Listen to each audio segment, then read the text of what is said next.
Detective Sarah Martinez had seen her share of dangerous situations in her 8 years with the police force, but nothing had prepared her for what would happen on that humid Tuesday evening in downtown Phoenix. The call came in at 6:47 p.m. about a disturbance at the old warehouse district, where abandoned buildings created perfect hiding spots for criminal activity.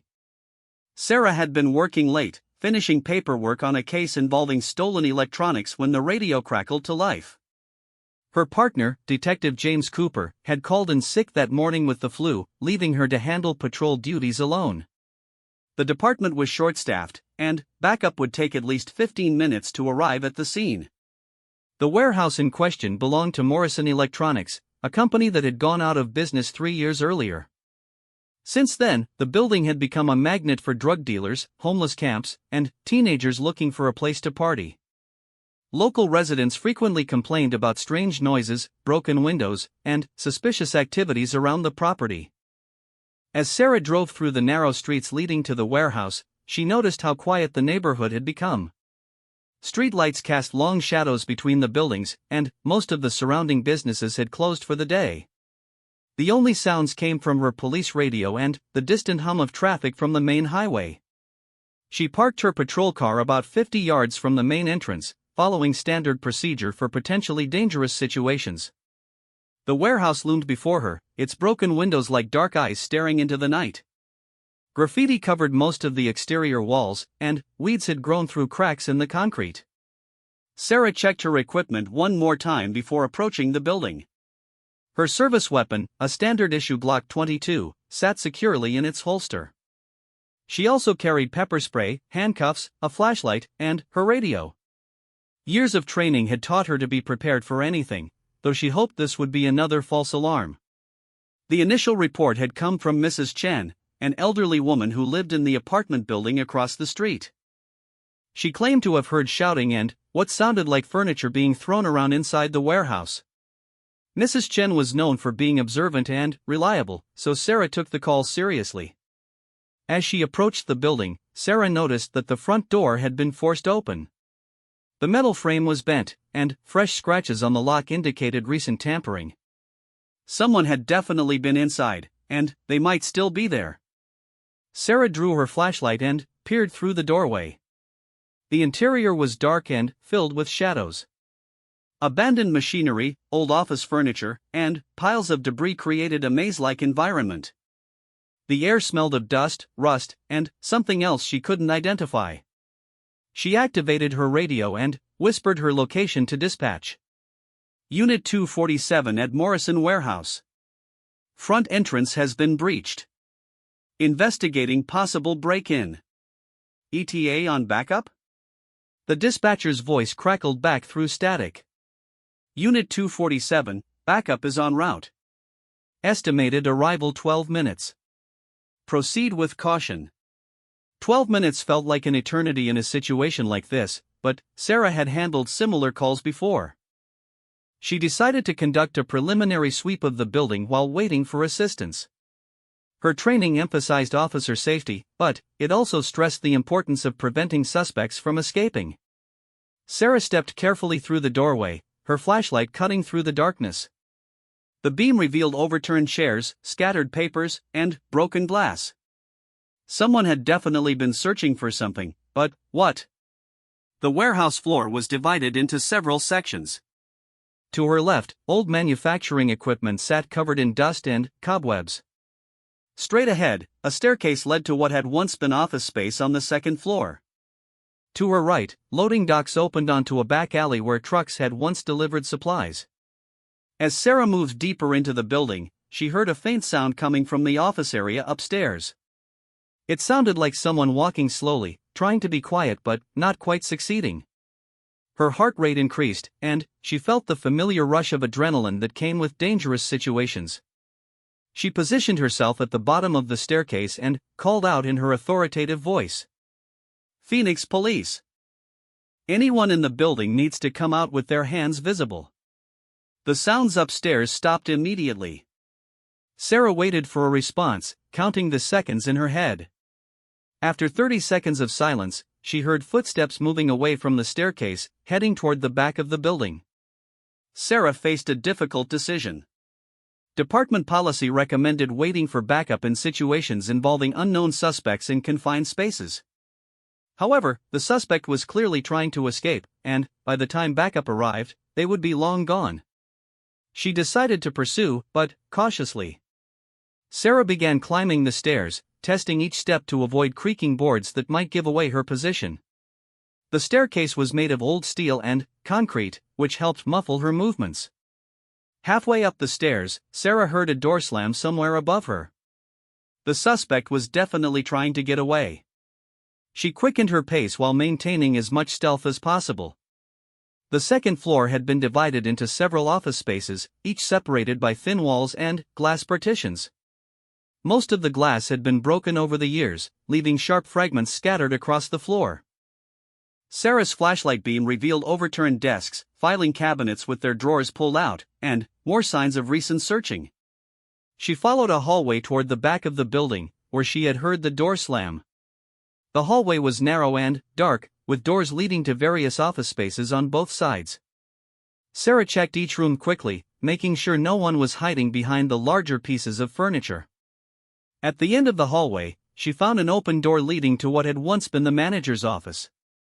This room was larger than the others and had windows overlooking the back alley. One of the windows was open, and Sarah realized this was probably how the suspect planned to escape. She approached the window carefully and looked down into the alley below. A fire escape ladder led from the window to the ground, providing an easy escape route. However, Sarah didn't see anyone in the alley, which meant the suspect was either still in the building or had already escaped. As she turned away from the window to continue her search, Sarah heard a footstep behind her. She spun around to find a man standing in the doorway of the office, pointing a pistol directly at her chest. The man was tall and thin, probably in his 30s, with dark hair and several days' worth of stubble. His clothes were dirty and torn, suggesting he had been living rough for some time. His eyes had the wild, unfocused look of someone under the influence of drugs or extreme stress. "Don't move," he said, his voice shaking with nervous energy. "Just stay right where you are." Sarah's training kicked in immediately. She kept her hands visible and spoke in a calm, non-threatening voice. "I'm going to need you to put the weapon down. We can talk about whatever's going on here." The man shook his head violently. "No talking. No police. I just need to get out of here." Sarah could see that the weapon he was holding was a Beretta M9, a military-style pistol that was unfortunately common on the streets. The man's hands were shaking, and his finger was on the trigger, making the situation extremely dangerous. "What's your name?" Sarah asked, trying to establish some kind of connection with the suspect. "Doesn't matter," he replied. "Nothing matters anymore." The desperation in his voice told Sarah that this man was at the end of his rope. Whatever had brought him to this warehouse, he felt like he had no options left. These were often the most dangerous situations for police officers, because desperate people were unpredictable. Sarah slowly moved her hands away from her service weapon, showing the man that she wasn't reaching for her gun. "I can see you're upset about something. Maybe I can help." "You can't help," the man said. "Nobody can help. They took everything from me." As he spoke, Sarah noticed that the man's attention kept drifting to something behind her, near the window. She resisted the urge to turn around, knowing that any sudden movement might cause him to fire. "Who took everything from you?" she asked, continuing to engage him in conversation while trying to figure out her next move. "The company. The bank. Everyone." His voice was getting louder and more agitated. "They stole my life, and now they want to steal my freedom too." Sarah began to understand that this might be connected to the warehouse's former owner, Morrison Electronics. Perhaps this man had been an employee who lost his job when the company went out of business. Financial desperation drove many people to make poor decisions. "Were you trying to find something in this building?" she asked. The man's eyes focused on her with sudden intensity. "My severance check. They promised me money when they laid everyone off, but they never paid it. I know they hid money somewhere in this building." Sarah realized that this man had broken into the warehouse looking for money that probably didn't exist. Morrison Electronics had declared bankruptcy, which meant there wouldn't have been any hidden cash left behind. However, explaining this to an armed, desperate man wasn't going to be easy. "I understand you feel like you've been cheated," Sarah said carefully. "But breaking into buildings isn't going to solve your problems. It's just going to create new ones." "I don't have any other choice," he replied. "My wife left me.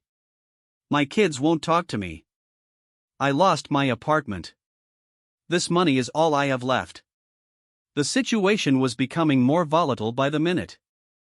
Sarah could hear the man's breathing becoming more rapid and shallow, signs that his stress level was increasing. She knew that backup would arrive soon, but she also knew that the sound of additional officers entering the building might push this man over the edge. Sarah made a decision that would change everything. Instead of continuing to try to talk the man down, she began to slowly shift her weight, preparing for action. Years of training had taught her various disarming techniques, but she had never used them in a real-life situation with a loaded weapon pointed at her. The man noticed her movement immediately. "I said don't move," he shouted, raising the pistol higher and taking a step closer to her. This was the moment that would define the next 30 seconds of both their lives. Sarah knew that she had to act now, before the situation spiraled completely out of control. The man was close enough that she might be able to disarm him, but the risk was enormous. As she prepared to make her move, Sarah thought about her training, her family, and all the reasons she had become a police officer in the first place. She had joined the force to help people and protect her community. Sometimes that meant putting herself in danger to prevent others from getting hurt. The warehouse fell silent except for the sound of both their breathing. Outside, Sarah could hear the distant sound of sirens approaching, but they were still several minutes away. Whatever was going to happen next would happen before backup arrived. Sarah looked into the man's eyes and saw fear, desperation, and confusion. He didn't want to hurt anyone, but he felt trapped and saw no way out. This was exactly the kind of situation where split-second decisions could mean the difference between life and death. The next few seconds would test everything Sarah had learned about police work, human nature, and survival. She had trained for moments like this, but no amount of training could fully prepare someone for the reality of facing an armed, desperate person in a dark, abandoned building. As the tension in the room reached its peak, Sarah prepared to make the move that would either save both their lives or end in tragedy. The outcome would depend on her training, her reflexes, and a little bit of luck. The moment stretched endlessly as Sarah calculated her options. Marcus Webb, as she would later learn his name, stood 8 feet away with the M9 trained on her chest. His hand trembled slightly, betraying his nervousness despite his aggressive posture. Sarah had encountered dozens of armed suspects during her career, but something about this situation felt different. The man's desperation was palpable, radiating from him like heat from a furnace. Sarah's mind raced through her tactical training. The distance between them was manageable but dangerous. 8 feet gave her enough space to potentially close the gap before he could react, but it also provided him with a clear shot if she moved too slowly or telegraphed her intentions. The room's layout worked both for and against her. The scattered debris could provide cover, but it could also cause her to trip during any sudden movement. "Look, I get it," Sarah said, her voice steady despite the adrenaline coursing through her veins. "You feel like the world has been unfair to you. But pointing that gun at me isn't going to change anything that happened to you at Morrison Electronics." Marcus's eyes widened slightly at the mention of the company name. "How did you know about Morrison?" Sarah had made an educated guess based on his earlier comments about being cheated by his employer, and it had paid off. Establishing this connection might give her more insight into his mental state and motivations. "This building used to be theirs, right? You worked there before they went out of business?" Marcus's grip on the pistol tightened. 15 years. I gave them 15 years of my life, and they threw me away like garbage. Promised us all severance packages, then declared bankruptcy before paying anyone. Sarah could hear the pain in his voice beneath the anger. This wasn't just about money, it was about feeling betrayed and abandoned by people he had trusted. These kinds of emotional wounds often ran deeper than financial ones and were much harder to address in crisis situations. That must have been devastating, Sarah said, genuinely sympathetic to his plight while remaining alert for any opportunity to improve her tactical position. You have no idea, Marcus replied, his voice cracking slightly. I was their best technician. Worked overtime whenever they asked. Missed my daughter's soccer games, my son's school plays. And, for what? So they could steal my pension and leave me with nothing? Sarah noticed that Marcus's attention seemed to drift when he talked about his family. His eyes would lose focus for a moment before snapping back to her. This might be a weakness she could exploit, but she had to be careful not to push him too hard too quickly. Tell me about your children, Sarah said softly. How old are they? Marcus blinked, seeming surprised by the question. Emma's 12, and Jake just turned 10. They live with their mother now in Tucson. Haven't seen them in 3 months. The pain in his voice was unmistakable. Sarah realized that his family situation might be even more devastating to him than losing his job. Many people could recover from financial setbacks, but losing contact with your children was a wound that cut to the bone. What are their names? Sarah asked, taking a small step to her left while he was distracted by thoughts of his family. Emma and Jake, Marcus repeated automatically, then, suddenly, refocused on Sarah. Stop moving. Sarah froze, realizing that her movement had been too obvious.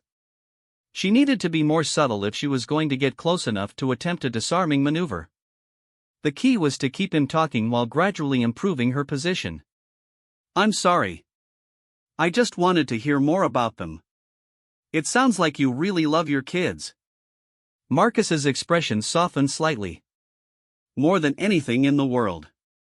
That's why I need that money. If I can get back on my feet financially, maybe I can convince Jennifer to let me see them again. Sarah felt a pang of sympathy for the man. His actions were misguided and dangerous, but his motivations came from a place of love and desperation rather than malice.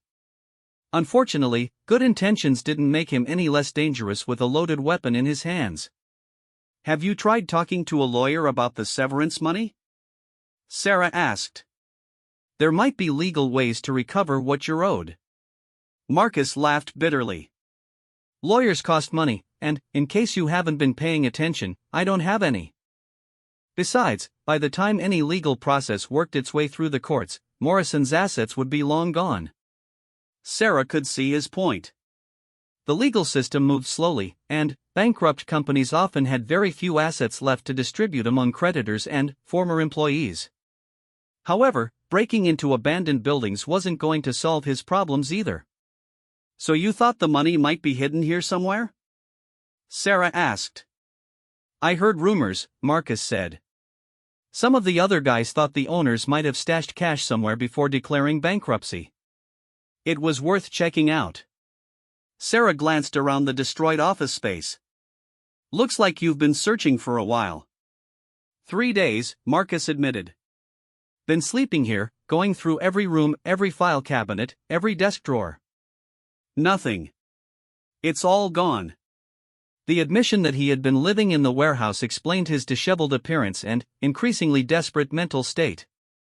3 days of searching through an abandoned building while homeless and hungry would push anyone toward the breaking point.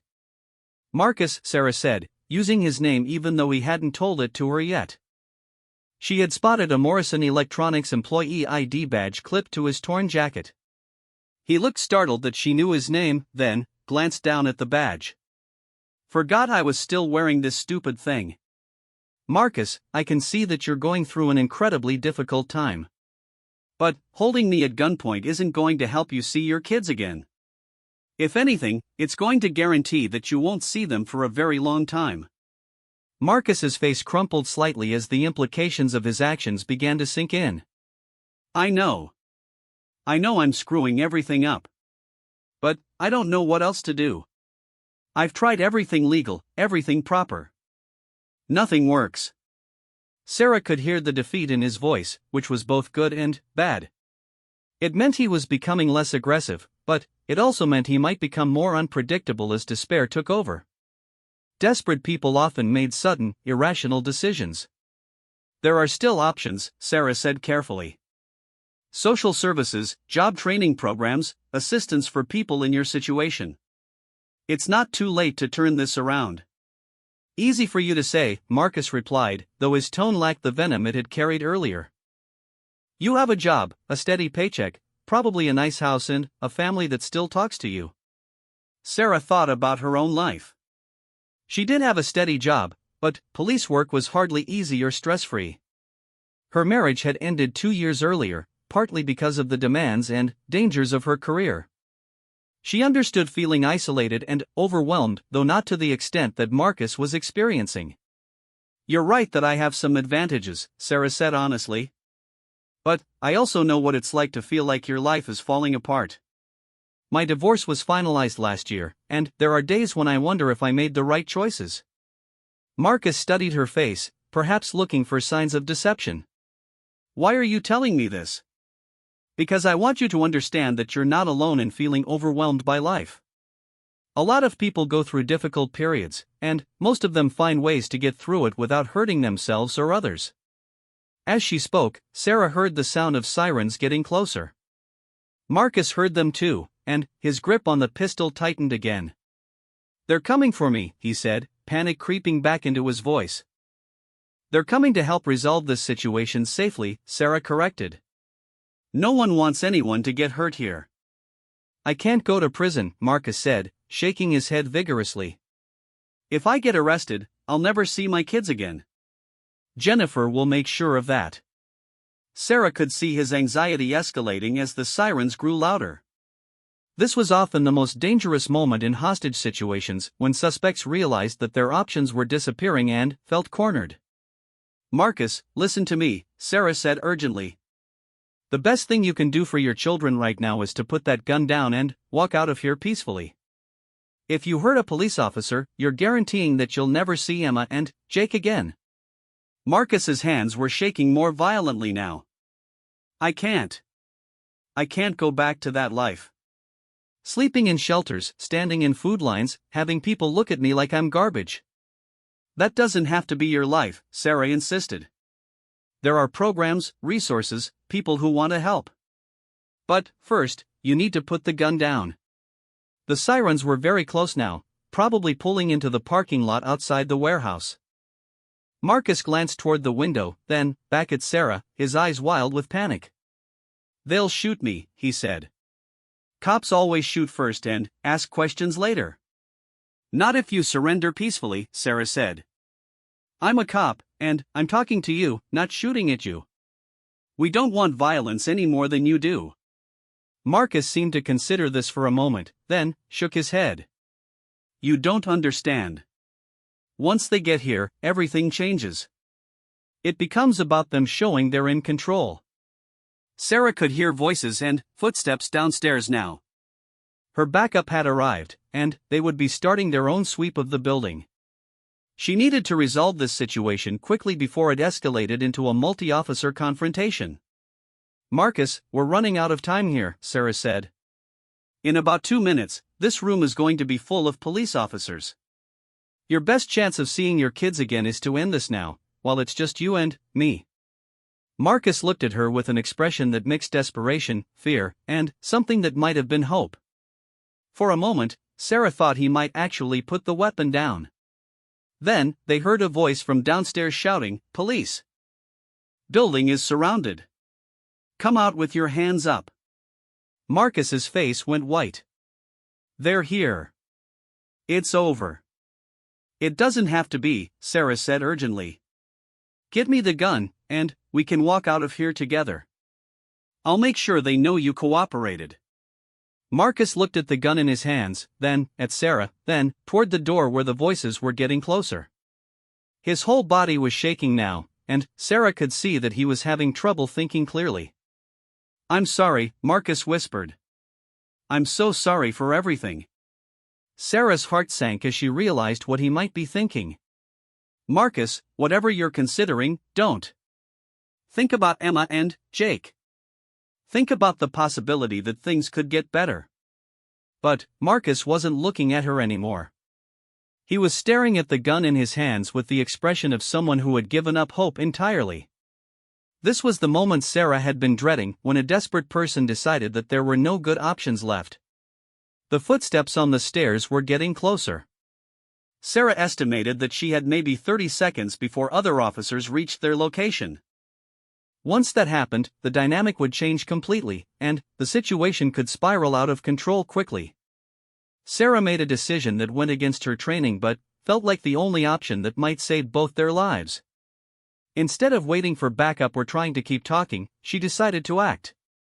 "Marcus," she said firmly, taking a step forward. "Look at me." Marcus raised his eyes to meet hers, and, in that moment, Sarah saw not a dangerous criminal but a broken man who had lost everything he cared about. She also saw that his finger was moving toward the trigger of the M9. Time seemed to slow as Sarah realized that Marcus wasn't planning to shoot her. He was planning to shoot himself. 3 The realization hit Sarah like a physical blow. Marcus wasn't positioning the M9 to threaten her anymore, he was slowly turning it toward himself. In her 8 years of police work, Sarah had encountered suicidal suspects before, but never in such an isolated, high-pressure situation. The sounds of her colleagues' footsteps echoed through the stairwell, getting closer with each passing second. "Marcus, stop," Sarah said, her voice cutting through the tension with newfound urgency. "Don't even think about it." Marcus's eyes had taken on a glassy, distant quality that Sarah recognized from crisis intervention training.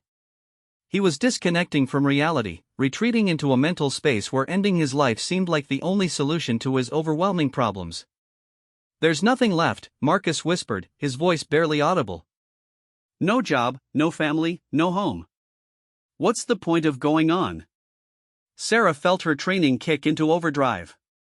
Suicide prevention required a completely different approach than hostage negotiation. She needed to establish connection, instill hope, and buy time for mental health professionals to arrive. But, with backup officers approaching and Marcus's finger moving toward the trigger, time was the one thing she didn't have. "Emma and Jake need their father," Sarah said firmly. "Even if you can't see them right now, they still love you. Taking yourself away from them permanently isn't going to help anyone." Marcus paused, the gun wavering slightly in his grip. "They're better off without me. I'm just a failure, a burden on everyone." The footsteps in the hallway were getting louder. Sarah estimated that she had maybe 15 seconds before other officers reached the office. Once they arrived and saw an armed suspect, their training would dictate treating him as a threat until he was disarmed. The situation could escalate rapidly into something much more dangerous. Sarah made a split-second decision that would define the rest of the encounter. Instead of waiting for backup or continuing to negotiate from a distance, she began moving slowly but deliberately toward Marcus. "What are you doing?" Marcus asked, his attention snapping back to her movement. "I'm coming to help you," Sarah said calmly, continuing her approach despite every instinct that told her to maintain distance from an armed, unstable person. "Stay back," Marcus shouted, but his voice lacked conviction. The gun was still pointed in her general direction, but his grip was loose and uncertain. Sarah continued walking toward him, her hands visible and empty. This went against everything she had been taught about officer safety, but traditional tactics weren't designed for preventing suicides in real time. Sometimes saving a life required taking calculated risks. "Marcus, I know you feel like you're out of options, but you're not thinking clearly right now," Sarah said, now only about 4 feet away from him. "Desperation makes everything seem worse than it actually is." "You don't know what it's like," Marcus said, tears beginning to stream down his face. "You don't know what it feels like to lose everything that matters to you." Sarah was close enough now to see the details of Marcus's face clearly. He hadn't shaved in several days, and his eyes were bloodshot from exhaustion and stress. His clothes smelled of sweat, dust, and the musty odor of the abandoned warehouse where he had been living. "You're right, I don't know exactly what you're going through," Sarah admitted. "But I do know that permanent solutions to temporary problems usually create more pain than they solve." The sound of multiple footsteps had reached the hallway outside the office. Sarah could hear her colleagues communicating in low voices as they approached the room. In a matter of seconds, this intimate crisis would become a multi-officer tactical situation. "They're here," Marcus said, panic returning to his voice. They're going to break down the door and shoot me. Not if I can help it, Sarah said, taking another step closer. She was now within arm's reach of Marcus and the M9. This was the moment when her years of training, her instincts, and her commitment to protecting life would all come together. Sarah could see Marcus's trigger finger tensing as the voices in the hallway grew louder. She knew that she had seconds to act before either Marcus hurt himself or the arriving officers perceived him as an imminent threat to her safety. Marcus, look at me, Sarah said firmly. Right now, in this moment, you have a choice. You can choose to see your children again. You can choose to fight for your life instead of giving up. Marcus met her eyes, and, for an instant, she saw a flicker of the man he had been before his world fell apart. It was a glimpse of someone who had once been proud of his work, who had loved coaching his daughter's soccer team, who had looked forward to coming home to his family every night. But that flicker was quickly overwhelmed by despair and exhaustion.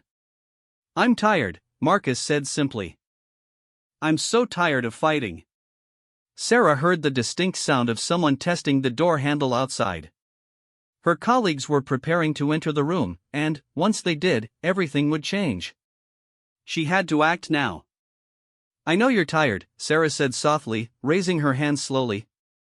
But sometimes the bravest thing we can do is keep fighting when we don't feel like we can take another step. As she spoke, Sarah began to move her right hand toward the M9. Marcus was so focused on her words and the sounds from outside that he didn't immediately notice her movement. This was her window of opportunity, but it was also incredibly dangerous. If Marcus realized what she was doing and pulled the trigger, she could be killed instantly. Sarah's hand moved with deliberate precision, the result of countless hours of training in weapon retention and disarmament techniques. The key was to control the weapon's direction while simultaneously securing Marcus's trigger finger to prevent accidental discharge. What I want you to do, Sarah continued talking, her voice steady despite the extreme danger of the situation, is think about Emma's next soccer game. Picture yourself sitting in the stands, cheering her on. Marcus's eyes softened at the mention of his daughter, and his grip on the pistol relaxed slightly. This was exactly the opening Sarah had been waiting for. In one fluid motion that took less than 2 seconds, Sarah stepped forward, grabbed the M9 slide with her left hand, and wrapped her right hand around Marcus's wrist to control his trigger finger. The technique, known as a weapon retention grab, was designed to prevent the gun from being fired while giving the officer maximum control over the situation. Hey! Marcus shouted, suddenly, realizing what was happening. He tried to pull the gun away from Sarah, but her grip was firm and properly positioned. Years of training and regular practice had made these movements almost automatic. Sarah pivoted her body to the side while maintaining her grip on both the weapon and Marcus's wrist. This positioning gave her leverage while making it nearly impossible for him to point the gun at either of them. The M9 was now effectively neutralized, even though Marcus was still holding onto it. Let go of the gun, Marcus, Sarah said firmly but not aggressively. It's over. Nobody has to get hurt. Marcus struggled briefly, his desperation giving him strength despite his exhausted state. However, Sarah's tactical position and training gave her a significant advantage. She was able to control both the weapon and Marcus's movements while gradually applying pressure to force him to release his grip. I can't go to jail, Marcus said desperately, still trying to maintain his hold on the pistol. I can't lose the last chance I have to see my kids. You're not going to lose that chance, Sarah said, continuing to work the weapon away from his grip. Cooperating now gives you the best possible outcome.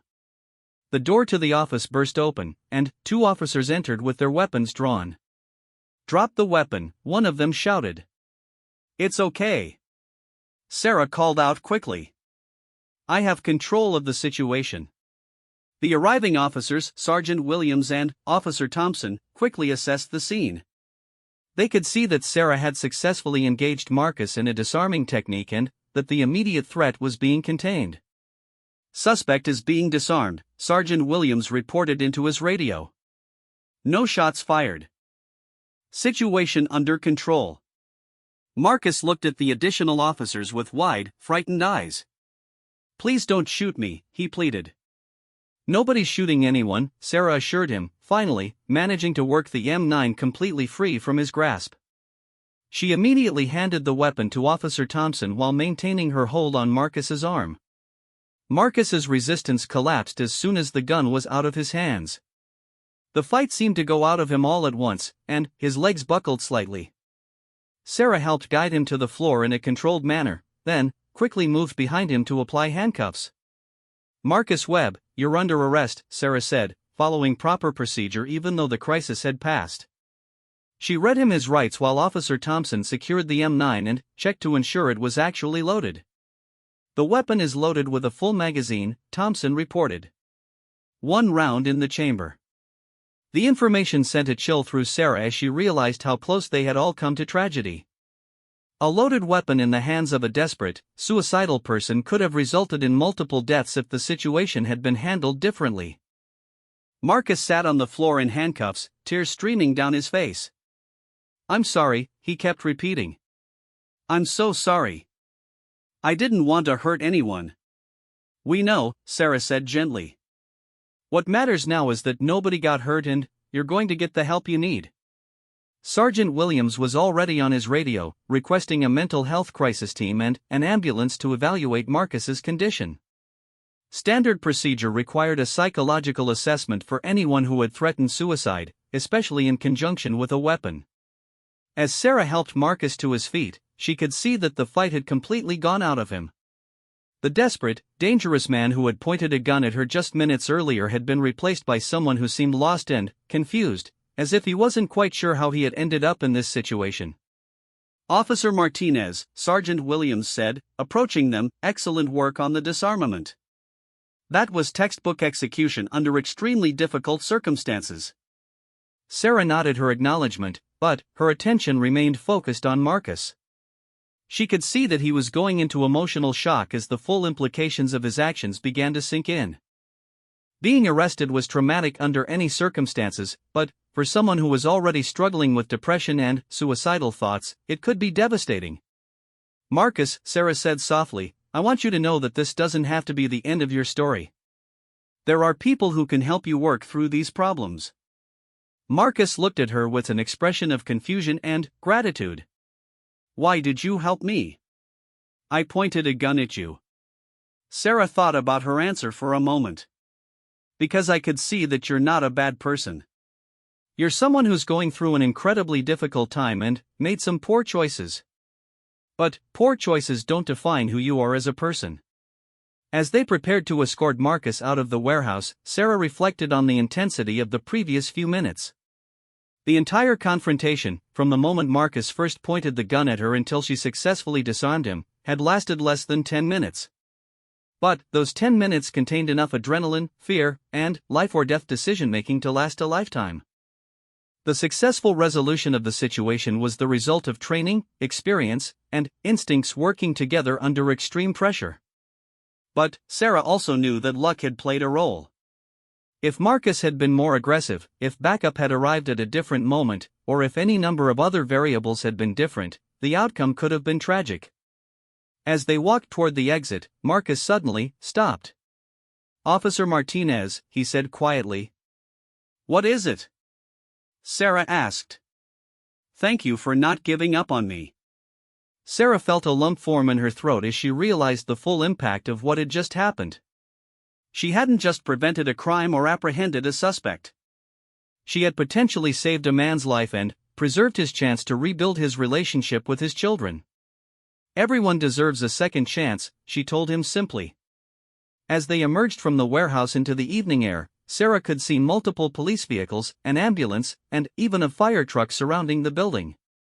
The response to her initial call had grown significantly once the situation was reported as an armed suspect in a confined space.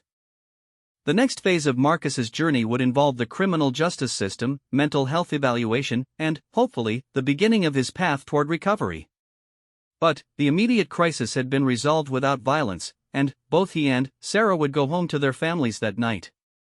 For Sarah, the successful disarmament represented more than just good police work. It was a reminder of why she had chosen this profession in the first place: to help people, protect the community, and, sometimes, save lives that hung in the balance of a single moment's decision. 3 hours later, Sarah sat in the fluorescent-lit break room of the Phoenix Police Department's downtown precinct, still feeling the adrenaline slowly leaving her system.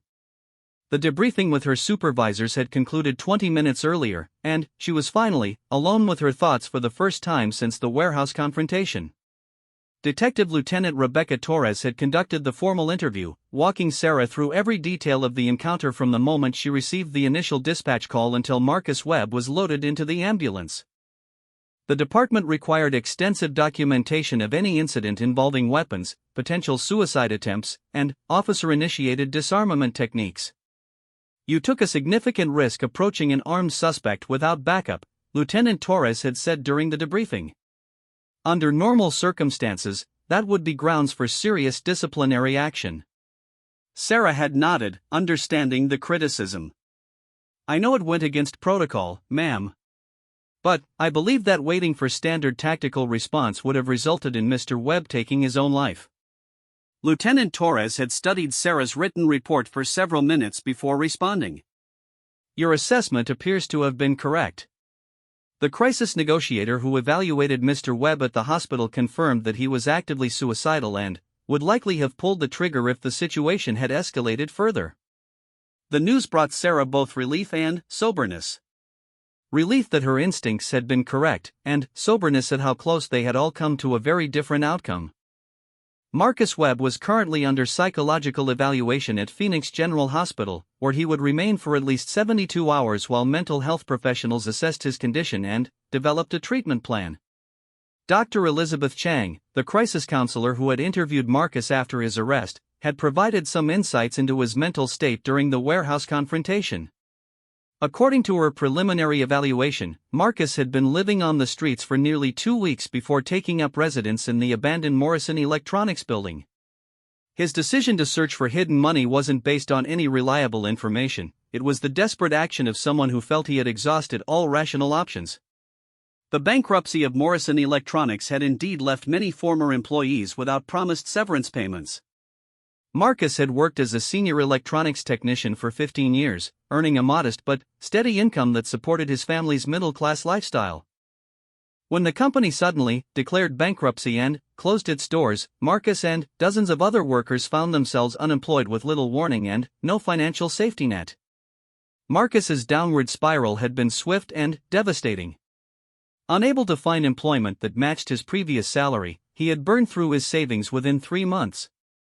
His wife Jennifer, overwhelmed by the financial pressure and Marcus's increasing depression, had filed for divorce and moved with their children to Tucson to stay with her parents. The loss of his family had pushed Marcus over the edge into complete despair. Sarah learned these details from the case file that Lieutenant Torres had shared with her after the debriefing. Understanding Marcus's background helped her process her own emotions about the confrontation. She had been right to see him as someone who needed help rather than just another criminal to be subdued. Officer Thompson knocked on the break room door, interrupting Sarah's thoughts. "Mind if I join you?" Sarah gestured to the chair across from her. Thompson had been one of the backup officers who entered the warehouse office, and his quick thinking in securing the M9 had helped ensure that the weapon couldn't be accessed again during the arrest process. "Hell of a thing you did in there," Thompson said, settling into his chair. "I've been a cop for 12 years, and I've never seen anything quite like that disarmament. It was like watching a martial arts demonstration." Sarah appreciated the compliment, but she was still processing the emotional weight of what had happened. "I keep thinking about how it could have gone wrong. If Marcus had been more aggressive, or if I had moved too quickly." "But it didn't go wrong," Thompson pointed out. "You read the situation correctly, made the right tactical decisions, and saved that man's life. That's what good police work looks like." Sarah nodded, but she couldn't shake the feeling that luck had played as much of a role as skill. The successful outcome was the result of numerous factors aligning perfectly, and she was acutely aware of how easily things could have turned tragic. "What happens to him now?" Sarah asked. Thompson consulted his notes from the post-incident briefing. "The district attorney's office is reviewing the charges. He'll definitely face breaking and entering, but given the circumstances and his mental state, they might be willing to negotiate a plea deal that includes mandatory counseling and community service instead of jail time. The news was encouraging. Sarah believed that Marcus needed help, not punishment, and she hoped the criminal justice system would take his mental health crisis into account when determining his fate. "There's something else," Thompson continued. "The crisis counselor said that Marcus specifically asked about you. He wanted to know if you were okay and whether he had hurt you in any way." Sarah felt a complex mix of emotions at this information. Even in his own crisis, Marcus had been concerned about her well-being. It reinforced her belief that he wasn't truly dangerous, just desperate and confused. Sergeant Williams entered the break room, carrying a cup of coffee and looking tired. "Martinez, I just got off the phone with the watch commander. The media is asking questions about tonight's incident, and they specifically want to interview you." Sarah grimaced. Media attention was one of the least appealing aspects of police work, especially when dealing with sensitive situations involving mental health crises. "What kind of questions?" "The usual stuff," Williams replied. "Hero cop saves suicidal man, details about the disarmament technique, whether this represents a new approach to crisis intervention. You know how they like to spin these things." Sarah had no interest in being portrayed as a hero.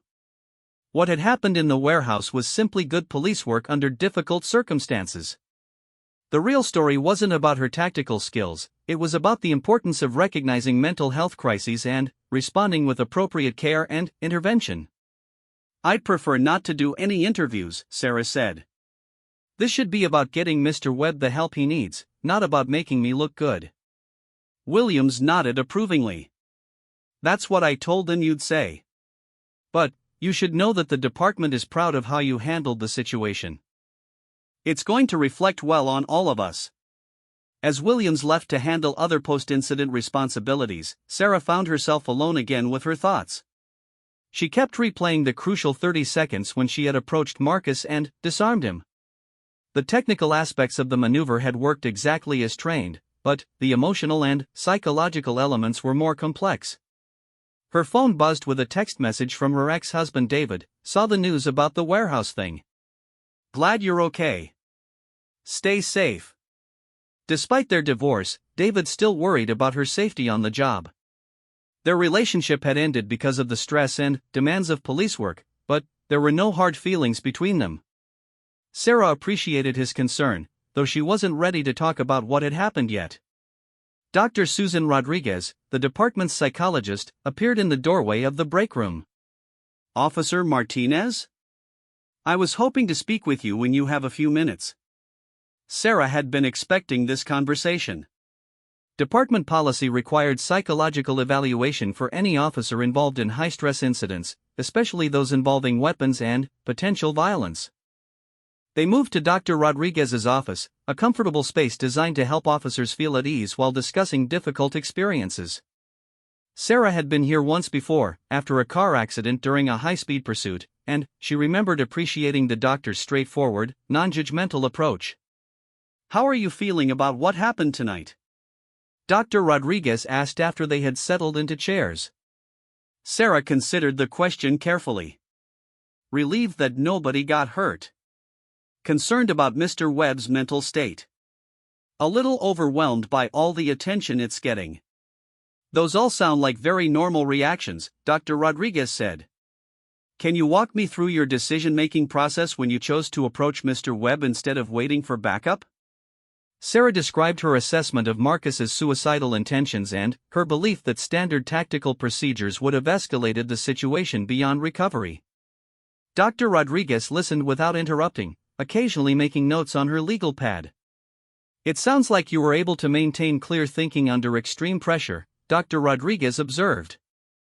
"That's not always easy when faced with an armed, unstable individual." "I kept thinking about his children," Sarah admitted. "He mentioned them several times, and I could see how much pain he was in about being separated from them. It made him seem more human and less threatening." Dr. Rodriguez nodded. Maintaining empathy for suspects, even dangerous ones, is one of the most challenging aspects of police work. It can also be one of the most valuable tools for de-escalating volatile situations. They talked for another 20 minutes about Sarah's emotional state, her support systems, and her plans for processing the experience. Dr. Rodriguez concluded that Sarah was handling the incident well and didn't require any additional intervention, but she encouraged Sarah to follow up if she experienced any delayed stress reactions in the coming weeks. As Sarah prepared to leave the station, she stopped by the evidence room to check on the status of the M9 that Marcus had been carrying. The weapon would be held as evidence until his case was resolved, but Sarah was curious about its history. Officer Janet Kim, who managed the evidence room, looked up the serial number on her computer. "Interesting," she said after a few minutes of searching. "This gun was reported stolen from a Phoenix gun show 6 months ago. Mr. Webb probably bought it from someone on the street." The information added another layer to Marcus's story. Not only had he been living illegally in the warehouse, but he had also been carrying a stolen weapon. However, Sarah suspected that Marcus had obtained the gun for protection while living on the streets rather than for any criminal purpose. Sarah finally left the station at nearly midnight, more than 5 hours after the warehouse incident had begun. The Phoenix streets were quiet, with only occasional traffic passing under the streetlights. As she drove home to her apartment, Sarah reflected on the events of the evening and their broader implications. The successful resolution of Marcus's crisis represented more than just good police work. It highlighted the importance of recognizing mental health emergencies and responding with appropriate intervention rather than pure force. Sarah believed that law enforcement officers needed better training in crisis intervention and de-escalation techniques, especially when dealing with suicidal individuals. She also thought about the societal factors that had contributed to Marcus's desperate situation. The sudden closure of Morrison Electronics had devastated not just Marcus but dozens of other workers who had devoted years of their lives to the company. When businesses failed, the human cost often extended far beyond simple unemployment numbers. Sarah's phone rang as she pulled into her apartment complex. The caller ID showed Lieutenant Torres's number. "Martinez," she answered. "Sarah, I just wanted to call and check on you before you go to sleep," Torres said. "I know tonight was intense, and I want to make sure you're processing everything okay." Sarah appreciated her supervisor's concern. Torres was known for taking care of her officers, especially after difficult incidents. "I'm doing all right," Sarah said honestly. "A little drained, but okay." "How is Mr. Webb doing?" Dr. Chang called a few minutes ago with an update. "He's stabilized and responding well to initial treatment. She thinks he'll be able to work with a therapist to address his depression and develop better coping strategies." The news was encouraging.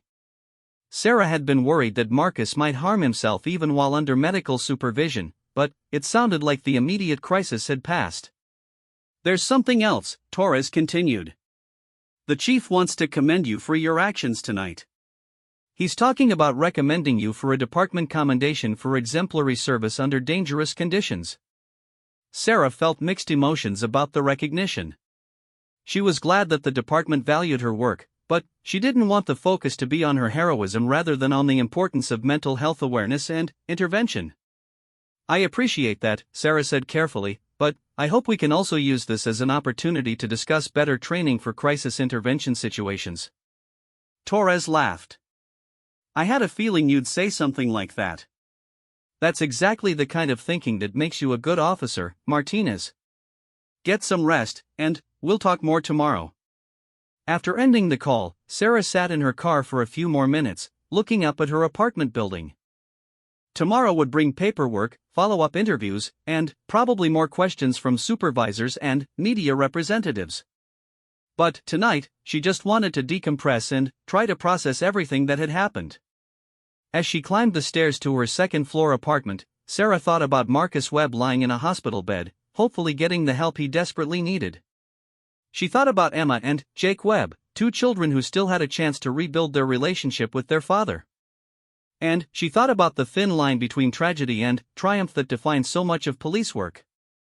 Sarah had joined the force to help people and protect her community. Tonight, she had been able to do both in ways that went far beyond typical law enforcement duties.